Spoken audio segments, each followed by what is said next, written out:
It's 10 to 12, and this is where the adventure begins, at the Lusk Creek trailhead.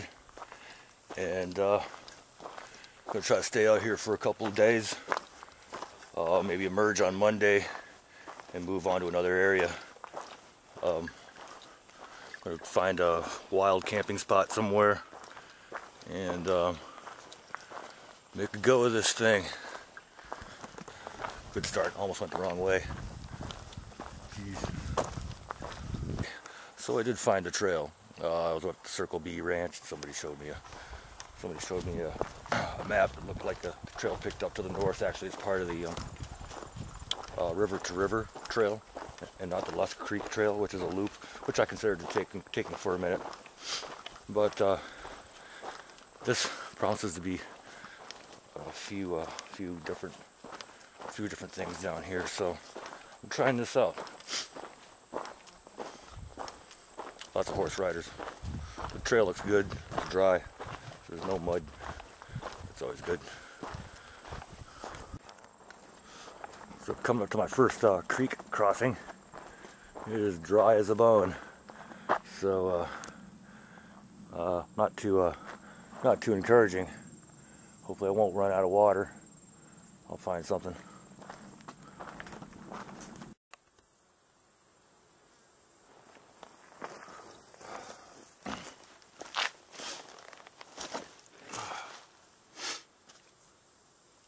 I entered the Lusk Creek Wilderness on the river to river trail, and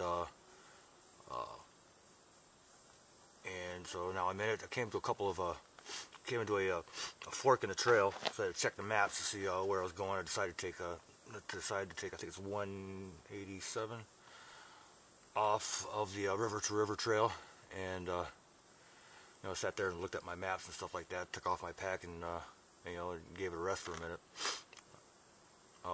which I'm going to do as often as I need to, because it's pretty darn hot and humid. And there's a little bit of a hint of a breeze, but so yeah, I just take it slow and really try to conserve my water. I a little unnerved that all the creek beds that I run into are just not flowing. So the only water I got is looks like all the water I'm going to have is what I'm carrying with me. So I'm going to be conserving. So I think probably what I'm going to end up doing, I'm probably just going to continue on for the rest of the day. Settle in for the night, hike out of here in the morning, find someplace else to go. And like I said, just going to take it slow, conserve my water, conserve my energy, and take it as it goes.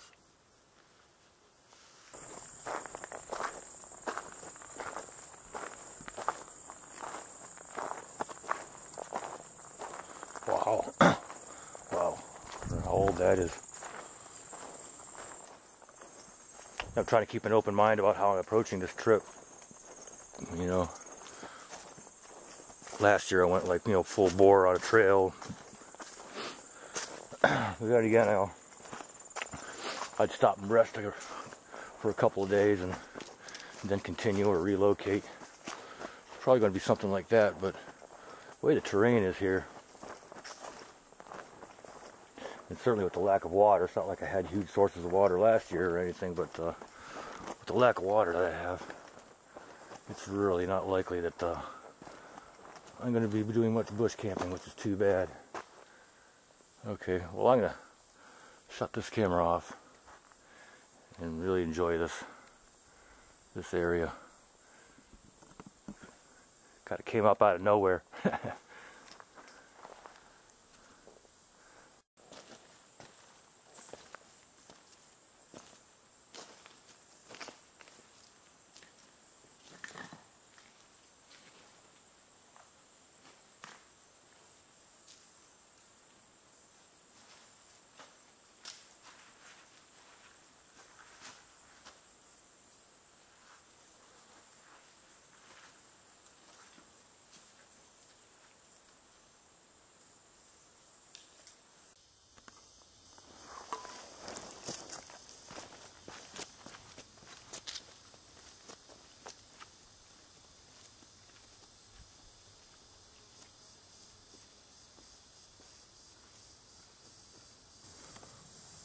look what I found. This is the natural bridge creek crossing.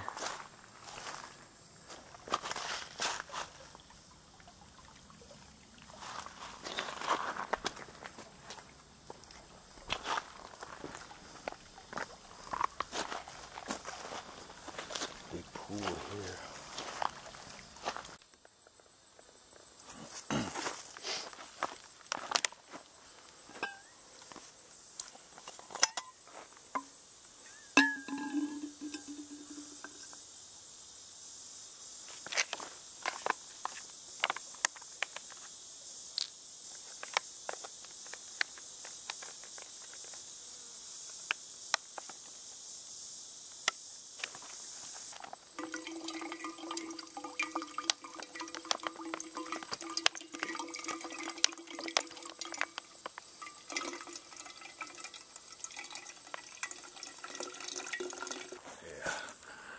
That's awesome. That's a game changer. Now I've got water, all I can carry, which will do me fine for the rest of the night. So here's where I just came from, way the hell over here. I left this trail to go up onto this one. And I've been up all along here and through here. And here's where we are right now at the natural bridge crossing, and I intend on crossing there and going along to Saltpeter Cave Natural Bridge, and eventually making my way back this way. And tomorrow I'm going to have a pretty vicious climb, it looks like. Somewhere along here, sometime soon, it's about 3:30, somewhere along here I'm going to try to find a place to camp. Next best thing I see, I'm going to grab it. So, I'm out of here.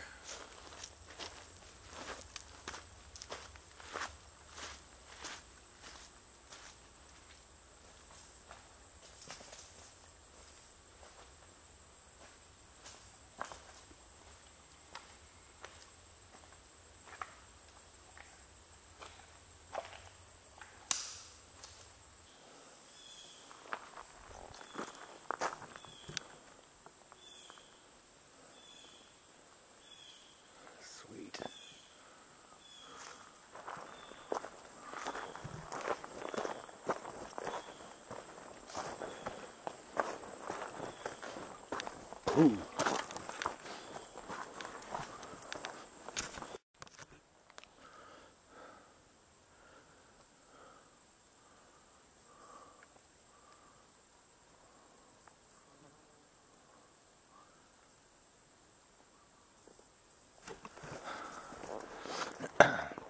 Now I'm walking up along top of that ridge and into the big exposure. Walking on top of the rocks. Whew.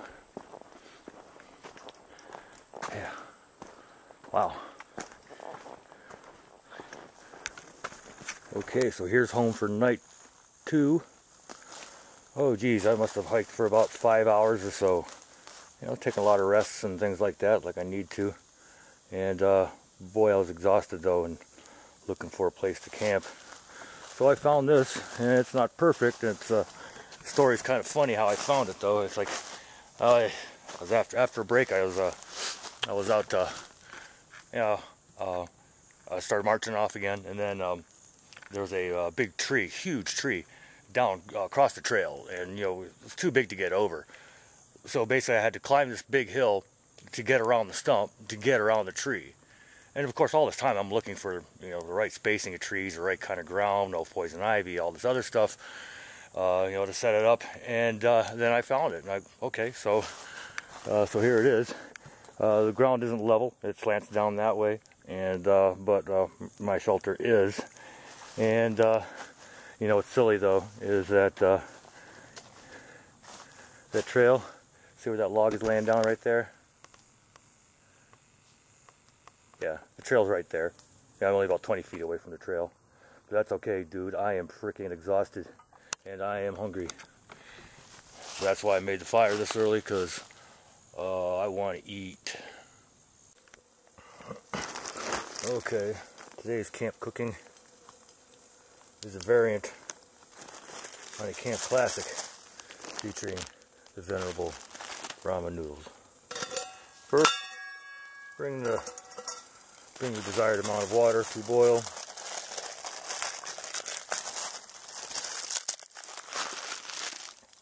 Add in your ramen, same way you would normally.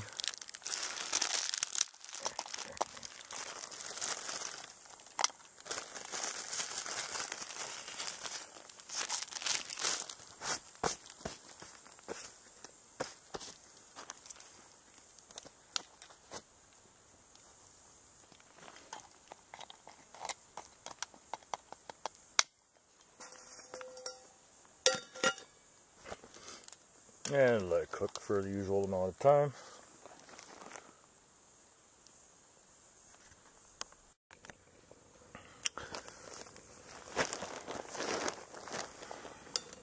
When the noodles are ready to basically cook themselves, go ahead and take them off the heat if you wish, and use the magic lid remover. Okay. Next up is another backpacker's camp favorite ingredient. Peanut butter. Yes. Alright. Just take your peanut butter. Just get a couple of heapers.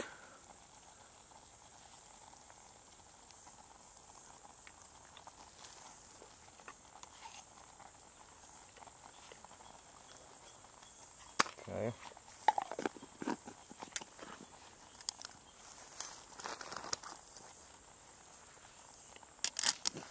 And mix it in with your noodles. So you got a peanut sauce going on there. Oh, you may want to add your seasoning. Actually, generally, I do that first. And mix in the seasoning. You must use chicken for this. You must use chicken for this recipe because this recipe uses chicken ramen. Okay.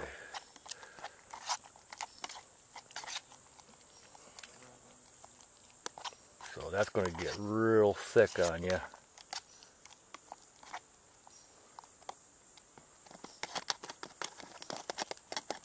Looks like I might have overcooked the noodles a little bit.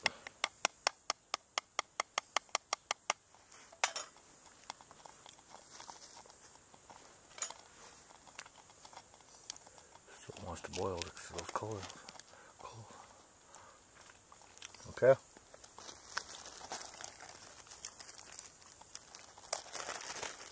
Third and final totally sick ingredient is curry powder. This is an organic curry powder I get from a local grocery chain. And to taste, I don't know, I like maybe about a tablespoon with this.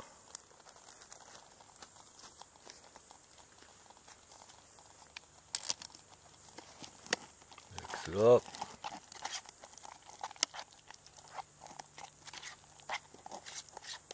I eat this all the time at home. Super quick, super filling, super yummy. You know, you don't have to make a meatless version. You know, if you've got chicken, you know, if your backpack, if you got some dehydrated chicken, you know, that's great. But in the end, you end up with a yummy, like sauté, peanut sauté chicken ramen. And do yourself a favor and try it, because it's yummy.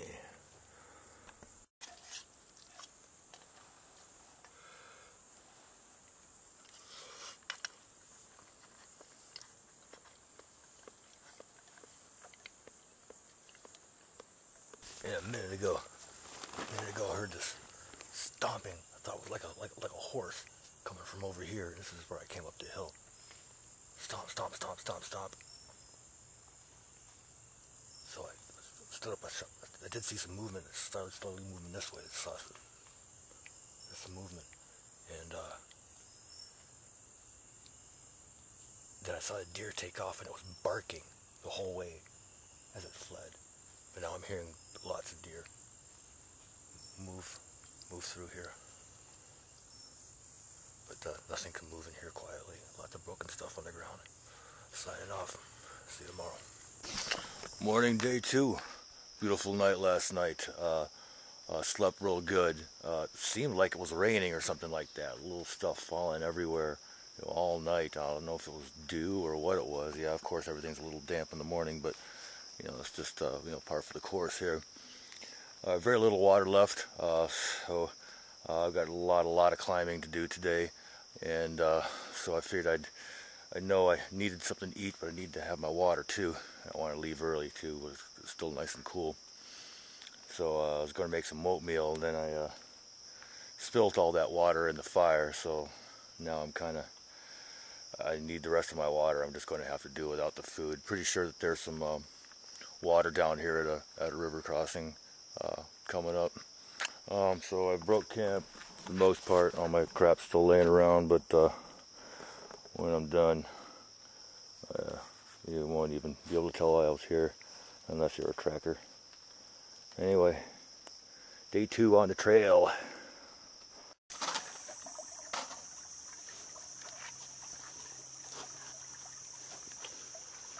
Found water. Now I get to eat.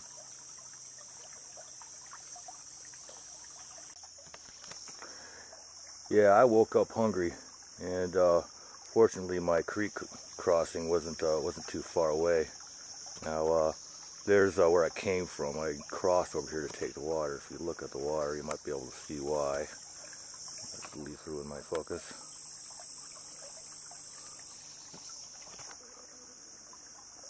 Anyway, yeah, practically stagnant. There's like a layer of some shit on top of it that I can't tell what it is, but it can't be good. And then it flows through some vegetation and rocks, gaining up some speed, pooling out, and going this way. And this is where I took about 4 bags of water and filtered it out. And let me tell you, oatmeal never tasted so good. Well, let's get out of here before the sun comes out and starts to murder me.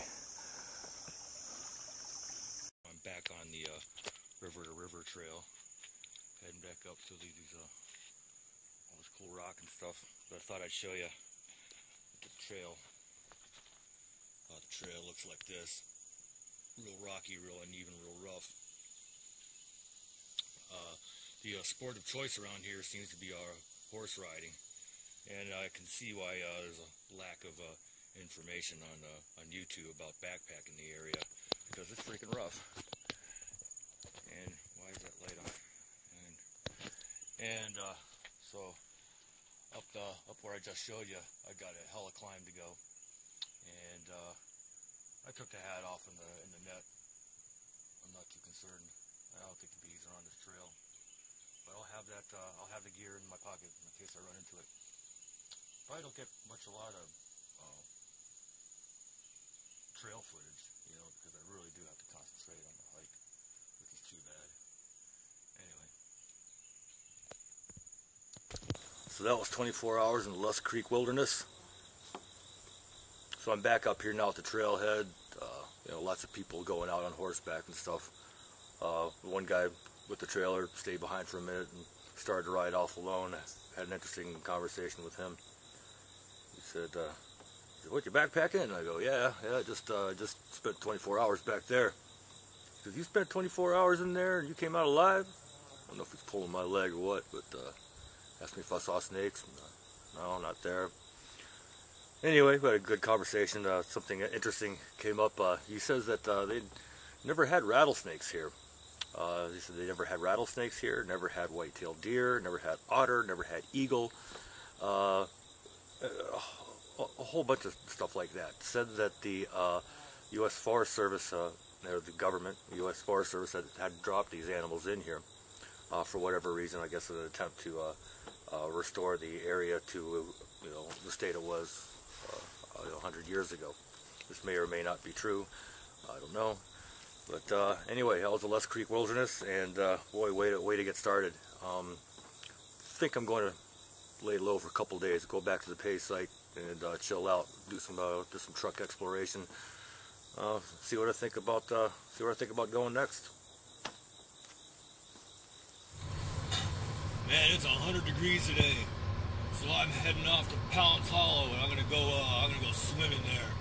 And there's a fee campground there. I should have checked that out first. I went back to Bell Smith Springs to set up camp for a little day of rest. Yeah, I do have to rest today. Well, the Pounds Hollow campground is really popular. It's full too. There's actually an area that seems to be shut down to vehicle traffic, and so there aren't any campers there. But wish I could have taken you swimming with me, but this camera's not a GoPro. But the Thacker Hollow recreation area was established as part of Franklin Roosevelt's New Deal. As part of the Shawnee National Forest development during the Great Depression, to give people a place to go and cool down during the hot southern Illinois summers. And so I'm about to show you where I just came from, where I'm about to go back.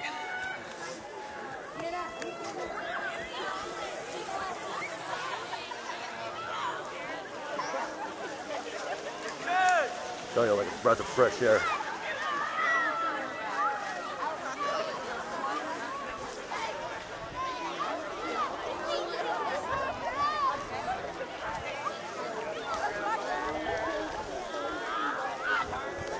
Might ask how I know about the history of the place. Because I'm super knowledgeable about history. Not really. I just tend to read the historical markers. But yeah, a day like today, this is the shit.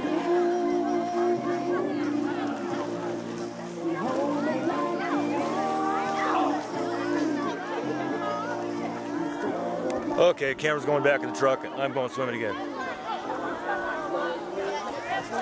Yeah, one more thing that the historical marker noted was that you know, it was established during the Great Depression.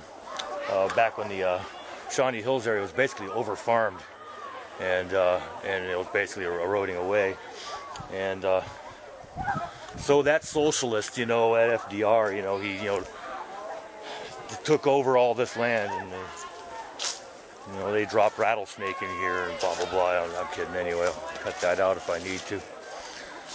But anyway, so yeah, this place was built by the Civilian Conservation Corps. Which was founded by Franklin Delano Roosevelt, you know, the socialist, and as a part of the tyrannical National Forest Service system that the United States government imposed upon the impoverished farmers of the area during the Great Depression. Good ideas aren't always popular. National Forest system, as far as I'm concerned, the U.S. is one of the best ideas, you know, they've ever had. And there's some people trying to undo that right now, opening places up like the Grand Canyon for commercial development. Not something I'm exactly about. I'm really grateful for places like this, and I wish that there were more of them. So, thank you, Civilian Conservation Corps. I'm wearing no pants. I'm wearing no pants. I'm wearing no pants, and I'm not in trance. I got my my swam with my shorts on there, and I got my underwear and my shorts drying on a makeshift dry line in the back of my truck here. See how that works. But actually, I am wearing pants.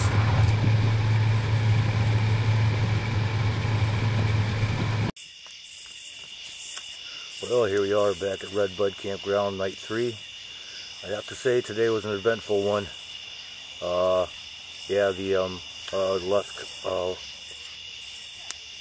Lusk Creek Wilderness was certainly an experience, and my filter has performed well. So far, 24 hours, no illness. Anyway, I am going to explore the Jackson Falls area tomorrow. After hiking this area around a bit, and I'll head over to Jackson Falls area, and hopefully I got neighbors, and hopefully I'll find a place I could set down camp for a couple of days, do some day hikes around the area, kind of take it easy. Anyway, good night.